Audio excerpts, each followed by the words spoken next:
sommes là pour aborder une thématique très complexe qui a été définie depuis à peu près une quarantaine d'années et qui reste toujours à l'ordre du jour au cœur de préoccupations de l'ensemble des grands de ce monde aujourd'hui. Donc le thème que je vais développer, comme vous le voyez sur la diapo, réalité et perspectives de développement durable à l'aube du 5e rapport du GIEC. Le GIEC, c'est tout simplement un organe de l'ONU qui s'occupe du décryptage de tout ce qui se fait au niveau du climat pour répondre aux attentes des décideurs, pour prendre des décisions pour sauver notre planète. Voilà. Donc le 5e rapport vient de sortir et à partir de là, les résultats sont là et puis la pilule est amère et on ne peut pas continuer à vivre ainsi, ce que je vais essayer de développer. Mais avant de rentrer dans le vif du sujet, je voudrais évidemment remercier tous ceux qui ont contribué pour que je sois là et que je puisse un peu partager ce que j'ai travaillé depuis très très longtemps et particulièrement mes amis qui sont là, comme vous constatez, sont tous un peu fatigués, donc ils ont tout le respect que je leur dois. Je ne vais pas les citer tous de leur nom, c'est Ahmed en passant par Cyril, Roger, c'est Brahim, c'est Kbir, Mohamed et puis Madame, et voilà, et tout ce que je ne connais pas qui trouve ici l'expression de mon profond respect. En fait, moi,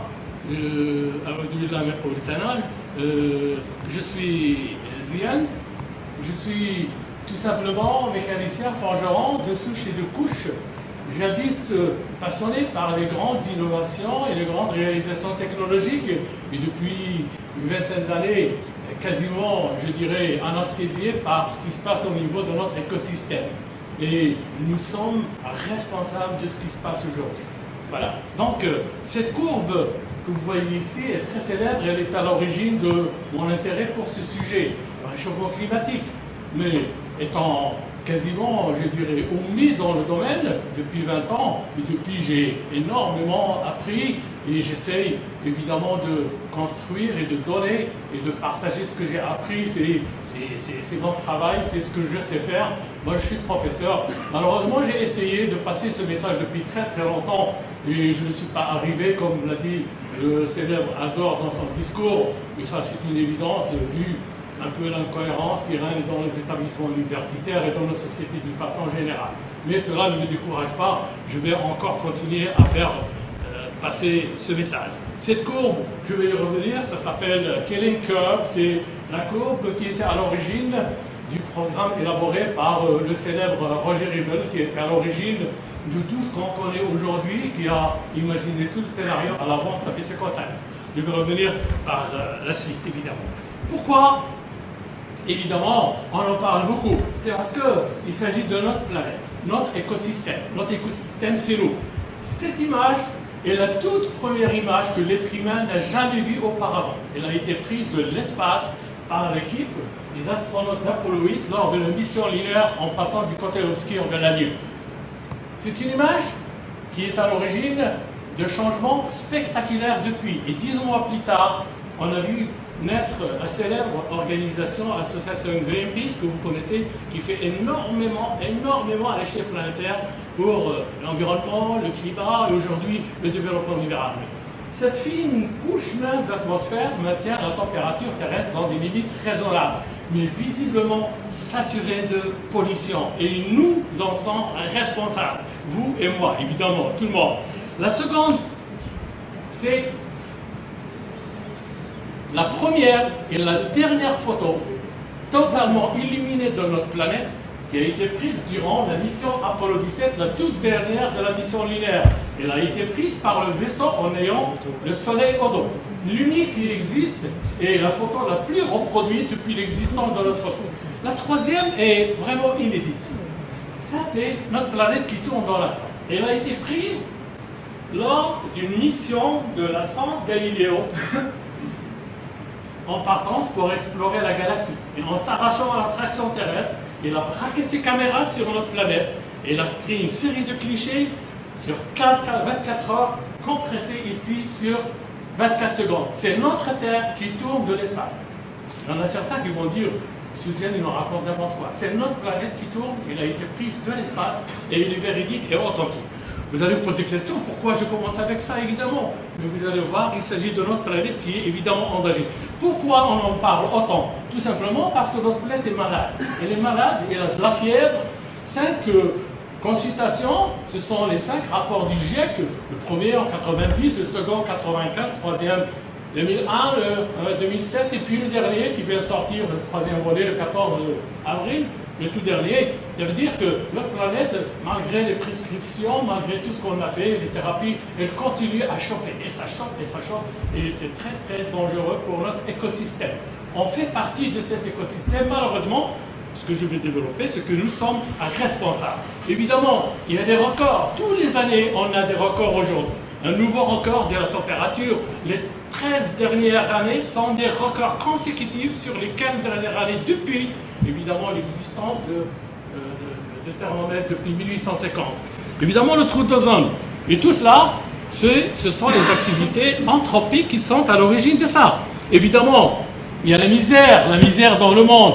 On parle beaucoup de la misère en Afrique, évidemment, elle est partout, mais en Afrique, elle est particulière, particulièrement dans le Sahel, que je vais essayer de montrer dans des images. Ce que j'ai appelé de Black Misery in the World, c'est la misère noire dans le monde, évidemment. Il n'y a pas que l'Afrique, mais évidemment, l'Union européenne est en crise. On a vu la faillite de Chypre, la Grèce, le Portugal, l'Espagne, la France est en train de s'effondrer. Et puis, dernièrement, on a commencé à parler de l'Ukraine. Évidemment, l'Ukraine va changer certainement le visage de l'Europe et le rapport de force. Évidemment, il n'y a pas que les Européens, il y a nous les Arabes. On a parlé beaucoup de ce qu'on appelle le printemps arabe, que j'appelle aujourd'hui, moi, l'enfer arabe. C'était le printemps, on avait beaucoup d'espoir. Évidemment, ils sont tombés. Le premier, le deuxième, le troisième, le quatrième. Et puis on est là, on est à ce niveau-là. Le prochain, on n'en saura pas, et puis on en a certainement d'autres. On est au 7e, au 8e. Et évidemment, tout ça est venu après l'intervention des États-Unis d'Amérique en Afghanistan d'abord, je dis en Irak et puis en Afghanistan. On n'a pas encore résolu le problème et tous les jours on entend des nouvelles. Hier, avant-hier, vous avez suivi un peu les informations, qu'est-ce qui se passe en Irak. Voilà.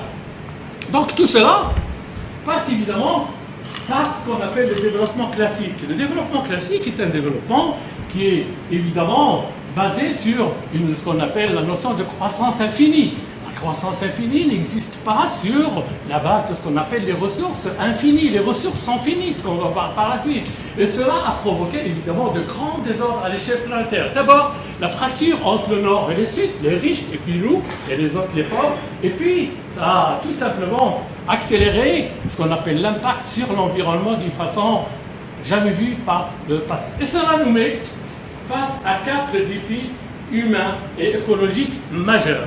Ces défis sont les suivants, évidemment. On ne parle pas des dossiers, les dossiers sont nombreux, il y a le climat, il y a l'énergie, c'est une grande problématique, il y a la démographie, nous sommes très nombreux, il y a l'eau, il n'y a pas beaucoup d'eau sur notre planète, et puis il y a les océans, un peu, c'est notre radiateur de notre planète, les forêts, c'est notre poumon, et puis les transports. Aujourd'hui, les villes, la moitié de la population mondiale vit dans les villes, donc le transport est un outil de mobilité et il est inévitable. Et puis tout cela génère des pollutions, des déchets, et puis des grandes mégalopoles avec des grands problèmes qu'on vit aujourd'hui. Et à l'origine, on connaît aujourd'hui un certain nombre de terminologies qu'on utilise un peu, je dirais, européen, le terrorisme, etc. Voilà. Donc, on a un monde qui est très instable et la paix dans le monde est menacée aujourd'hui. Donc, les 4 défis majeurs, le premier, c'est la croissance démographique. Il y a une véritable bombe démographique aujourd'hui. Il a fallu 10 000 générations, 250 000 ans pour atteindre 1 milliard en 1800. Aujourd'hui, nous sommes 7 milliards. En 1960, nous étions 3 milliards. Il a fallu 40 ans pour doubler. En 2000, nous étions 6 milliards. À ce rythme-là, on va être 9 milliards en 2050, et puis on va être un peu plus que 15 milliards en 2100, qui va nourrir toutes ces bouches-là. Donc, nourrir toute la planète. Nourrir toute la planète. Et le deuxième défi, la troisième, évidemment, l'eau. L'eau est au cœur de la vie. Évidemment, ce n'est pas suffisant. Il faut encore de la chaleur et de la terre pour pouvoir donner la vie. Et puis, le quatrième grand défi, c'est qu'aujourd'hui, toute notre civilisation qu'on a connue aujourd'hui moderne a été bâtie sur l'utilisation des énergies fossiles. On sait très bien que dans 40 ans, il n'y aura plus de pétrole, dans 110 ans, il n'y aura plus de gaz, et dans 200 ans, il n'y aura plus de charbon. Donc, qu'est-ce qu'il faut faire par la suite? Cela évidemment, nous amène à cette courbe-là. C'est une courbe, tous les graphiques que je vous montre ici, ce sont des graphiques qui sont homologués, qui sont tenus de référence mondiale, la plupart des grands travaux de grands chercheurs du GIEC, et puis, évidemment, au niveau de l'ONU. Cette courbe nous montre, voilà comment on a évolué jusque-là, et puis les prévisions les plus moyennes nous disent qu'on va être 9 milliards tout simplement, en 2050. 2050, c'est demain. C'est demain. À l'échelle géologique, 50 ans, c'est une poussière, tout simplement. 100 ans, à l'échelle géologique, c'est une seconde poussière. Donc, qu'est-ce qu'on va être dans 100 ans? Et dans 100 ans, je ne sais pas qu'est-ce qui se passera. Donc, nous sommes très, très nombreux. Et puis, tout ce qui se passe ne permet pas d'abord de nourrir, deuxièmement, de fournir de l'eau, et troisièmement, de permettre de nous développer. Et cela vous montre sur cette image-là, c'est une vraie image d'une place chinoise. Cette image, je la vois un peu partout au Maroc. Moi, je navigue un peu beaucoup. Je vois cette image à India, je la vois à Tarazout, je vois à Saidia, je la vois à Tétouan, je vois à Marbella, je vois partout cette image. Il y a trop de pression. Il y a trop de pression sur notre planète. Notre planète, elle ne peut pas continuer à nous supporter parce que nous sommes un peu maladroits. Et on a fait beaucoup de mal à notre planète. Voilà. Donc, regardez ce chiffre-là. Dans les pays développés, toutes les minutes, il y a 2 naissances. Dans les pays comme nous et les autres, il y a 151 naissances toutes les 2 minutes. Ce qui fait, durant le siècle dernier, les pays développés n'ont pas du tout progressé au niveau de la population. Donc, ils sont restés aux alentours de 950 milliards. Seulement, les pays sous-développés, on est allé très très loin, comme vous le constatez ici. Voilà les pays avancés, et puis voilà nous. Voilà cette image, je l'ai prise moi-même à Marrakech, avec tout mes respects à cette date que je ne connais pas. Et cette image, je l'ai téléchargée de Internet. Voilà. Voilà, et ça continue. On fait beaucoup d'enfants, et on ne s'en occupe pas beaucoup. Et puis évidemment, par la suite, il y a le retour de la flamme. Un jour ou l'autre, si ce n'est pas votre fils, ça sera mon fils qui va vous grincer. C'est comme ça. Donc, nous sommes très nombreux. Et le deuxième grand défi au niveau de ces populations, c'est qu'aujourd'hui, depuis 2008, la moitié de la population mondiale vit dans les villes. Les villes, ce sont des structures et des infrastructures, et il faut qu'ils soient adaptés, évidemment, à accueillir un nombre très important. Donc, ce qui n'est pas du tout le cas. Moi, je le dis toujours, Casablanca, nous les Marocains, nous sommes fiers. On dit Casa, c'est une grande ville. Moi, je dis Casa, c'est un grand doigt. Parce qu'une ville, c'est autre chose que ça. Dans une ville, il n'y a pas de bourrico, il n'y a pas de charrette, il n'y a pas d'âne, il n'y a pas de chat, il n'y a pas de chien. Si vous voulez voir un âne à Stockholm, il faut payer 50 kronas, il faut aller aux zoo. C'est comme ça. Donc, nous avons une ville, évidemment, Casablanca, mais c'est un grand douar. J'espère que les autorités vont faire quelque chose dans l'avenir. Et nous sommes directement concernés. Le deuxième grand défi, c'est, évidemment, il faut nourrir toutes les bouches. Voilà, nous, où on se trouve dans notre beau pays. Voilà, je mets toujours un petit clignotant pour voir où on est. On est dans les zones où, vous voyez ici, d'ici 2050, on va diminuer de 20% notre production agricole. Et on va doubler de population. Donc voilà les politiques. Il faut qu'ils fassent évidemment un peu attention à tout ça. Mais malheureusement, ce n'est pas du tout le cas. On est complètement ailleurs. Demain, on continue. Voilà, déjà, on oublie très vite. En 2008, il y a eu des émeutes qu'on a qualifiées les émeutes de la faim. Voilà ce que disait ce monsieur, c'est un nom très célèbre, c'est Dominique Strauss-Kahn, c'est l'ex-ministre des Finances de François Mitterrand et l'ex-directeur du FMI, malgré ses... Voilà, c'est un grand homme. Il disait tout simplement le 14 avril, vers une longue période d'émeutes de la faim. Et il y a eu une série d'émeutes, voilà, les prix ont été multipliés par 181, et nous, au Maroc, ça s'accélère très vite depuis 2 ans. Les prix ont augmenté quasiment de 150%. Le carburant, c'est pareil. Et puis, tous les impacts, tout le monde le sait. Donc, tout ce qu'on dit ici, c'est nous, on le vit en permanence. Donc, le troisième grand défi, c'est l'eau. C'est l'eau. Souvent, on dit qu'il y a beaucoup d'eau sur notre planète. Non, il n'y a pas beaucoup d'eau. Il n'y a pas beaucoup d'eau. 97% de l'eau sur notre planète est salée. Elle est dans les océans. Il est inexploitable. Il faut la dessaler. Il faut avoir les moyens. Il faut avoir des usines. Il faut avoir beaucoup d'argent. Ce n'est pas le cas. Donc, il reste tout simplement 3%. Dans les 3% d'eau douce, 2% sont sous forme de glace dans les glaciers et dans les pôles Nord et l'Antarctique au pôle Sud. Donc il reste le 1%. Le 1%, il est souterrain. Voilà. Et le 1%, les 2 tiers ne sont pas exploitables directement. Et particulièrement, nous, le Maroc, nous sommes dans une zone dite semi-désertique. il y a vraiment une crise aiguë d'eau dans quasiment toutes les parties du Maroc. Et c'est beaucoup accentué aujourd'hui avec le réchauffement climatique. Je vais en revenir. Pour vous donner un chiffre, il faut 400 litres environ pour être un pays développé comme l'Espagne, relativement la France. Il faut 400 litres par jour et par personne. Donc ce n'est pas du tout le cas. Dans notre pays, il faut trouver déjà l'eau pour voir. Voilà, la carte, toutes ces cartes, elles sont du PNUD, c'est le programme des Nations Unies pour le développement. Donc ce sont des cartes homologuées. Nous, on se trouve toujours là. Voilà. Nous sommes au niveau de ce qu'on appelle les disponibilités en eau. Aujourd'hui, juste en dessous de ce qu'on appelle le stress hydrique. C'est 1000 mètres cubes par personne et par an. La figure suivante nous montre l'évolution de ce qu'on appelle la pluviométrie dans notre pays depuis un siècle. Ce sont les Français qui, évidemment, ont commencé à faire ça. Donc, si vous regardez depuis, voilà la pluviométrie, qu'est-ce qui s'est passé depuis 1950, 60, 70 ? Les chutes vertigineuses. Les gens qui sont dans l'agriculture, ils le savent pertinemment. Ceux qui avaient creusé des puits, chaque année, il faut qu'ils en creusent davantage. Et en moyenne, c'est 2,5 à 3 mètres tous les ans. Le cas est beaucoup plus grave dans le sud du Maroc. Les gens qui sont ici, du Sousse, le savent pertinemment, il faut aller descendre à 200, 250 mètres pour trouver de l'eau. Et on continue encore à faire de la culture bio pour la vendre en Occident. Mais malheureusement, ils n'auront pas de l'eau à boire. Et puis, vous avez tous entendu parler de ce qu'on appelle un boun ou un jour, quelque chose comme ça. Certains d'entre vous n'étaient pas encore là dans les années 40. Les gens le savent, ceux qui ont 60 ans ou un peu plus, ils le savent bien. Il y avait 5 années de sécheresse aiguë, et puis les gens mangeaient les feuilles d'arbres, les racines, etc., etc. Donc, c'était là, vous voyez, il est là le pic. Aujourd'hui, nous sommes encore plus bas, plus bas. On ne le voit pas pourquoi ? Parce que la modélisation, le pays au Maroc, une des réalisations qu'on doit à Feu Hassan II, c'est les barrages. Et s'il n'y avait pas cette vision à l'époque, on serait vraiment dans une crise invraisemblable aujourd'hui au niveau de l'eau. Donc, le Maroc reste toujours un pays où il manque beaucoup d'eau. Beaucoup d'eau. Et dans l'avenir, il en manquera un peu plus. Il y a évidemment, cette courbe nous montre, voilà, depuis 1965, un Marocain, il avait environ 2500 mètres cubes par personne et par an, 2 fois la norme qui est définie par le programme des Nations Unies pour l'environnement. Aujourd'hui, nous sommes là. Voyez, nous sommes au-dessus du stress hydrique. Et si je continue, en 2025, on va être dans la pénurie chronique et en 2050, on va être carrément dans la pénurie, on va être en guerre. Ça sera la source de guerre par la suite. Voilà, cette courbe, je les ai mis dans notre exposé, c'est pour évidemment toucher les Marocains, ça nous concerne. Ça nous concerne. Voilà toutes les grandes régions du Maroc l'ont mobilisé et l'ont immobilisé. Il ne reste pas grand-chose, on a tout consommé, à part le riz. Le riz, c'est dans les montagnes, qui sont inexploitables.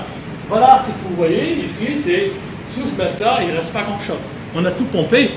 Et ceux qui sont de ces régions-là, ils sont un peu conscients. Malheureusement, on continue à exploiter au maximum. Pourquoi ? Parce que c'est politique. On dit toujours, évidemment, les hommes politiques, il y a des gens qui sont bien de gauche comme de droite, mais ils évitent de parler de la question pour des raisons de marketing politique, tout simplement. On ne va pas attendre 20 ans pour devenir président ou élu. Ça va être tout de suite. Mais malheureusement, notre planète, elle ne raisonne pas comme ça. Et que nos enfants, nos futurs enfants, auront d'énormes problèmes pour subvenir à leurs besoins. Les 4 grands bassins au Maroc, regardez, le Saïs, le Haouz et puis et le Sousse, voilà, ils sont tous en chute brutale. Tous les ans, ça descend de 2,5 à 3 mètres. À ce rythme-là, dans 50 ans, il n'y aura pas grand-chose. Donc ça, c'est notre beau pays.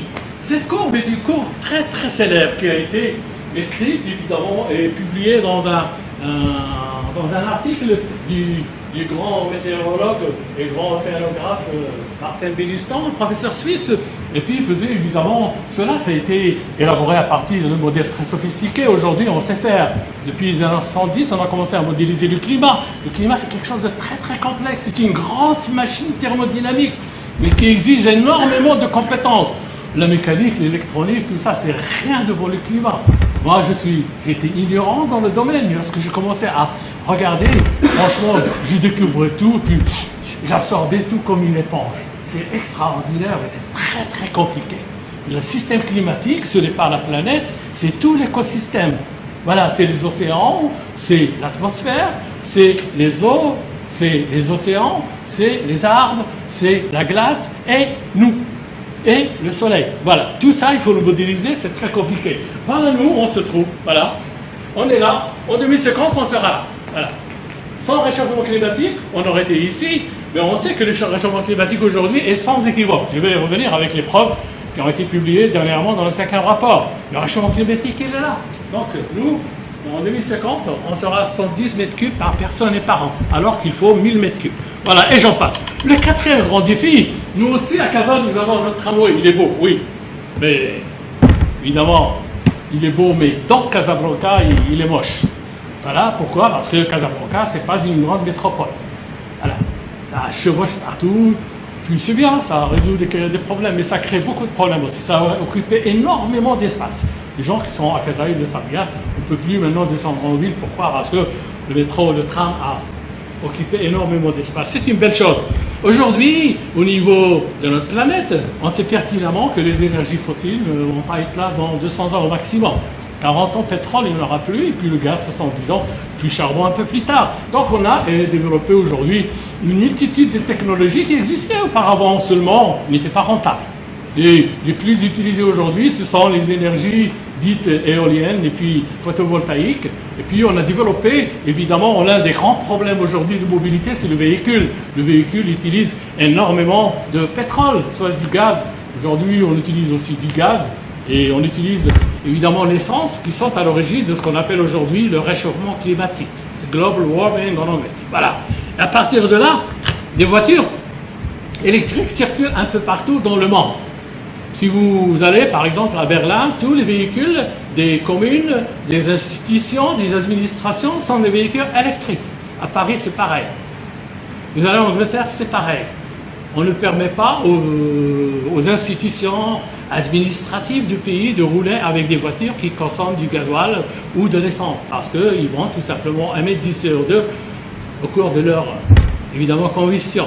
Donc voilà, il y a beaucoup de voitures, il y a énormément de voitures. Aujourd'hui, il y a 1 milliard 250 millions de véhicules circulent aux États-Unis. C'est pour cela que les États-Unis est une grosse puissance. Elles consomment le quart du pétrole du monde. Le 1/3 de l'économie mondiale, c'est aux États-Unis. Donc, lorsque ça touche aux États-Unis, ça fait des gens qui vont tomber un peu partout.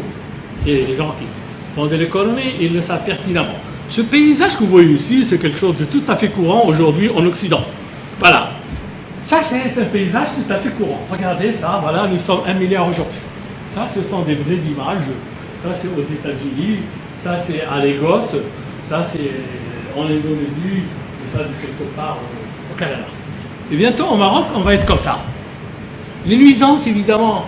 Les gens qui vivent à Casablanca, en général, ils sont toute la journée harcelés par le bruit. Les gens, ils font du bruit partout, s'ils ne se battent pas. Donc, le transport, évidemment, cause des nuisances énormes au niveau de la qualité de vie des citoyens. Le bruit, évidemment, les accidents, et puis la pollution de l'air, la congestion des routes, la congestion de la ville, et puis le réchauffement climatique, l'un des grands problèmes, le trou d'ozone, et j'en passe, Voilà. Donc, la mobilité a son prix, et il faut bien la gérer. Comment va-t-on la gérer? On va la gérer à partir de 3 grands enjeux majeurs auxquels on est assujettis, nous les êtres humains. Le premier, c'est le réchauffement climatique. Le réchauffement climatique est un phénomène qui est dû à ce qu'on appelle l'effet serre. Je vais en parler un petit peu. L'effet serre est à l'origine, il y a l'effet serre dit naturel, il y a l'effet serre que nous, les êtres humains, on a provoqué à travers nos activités dites anthropiques.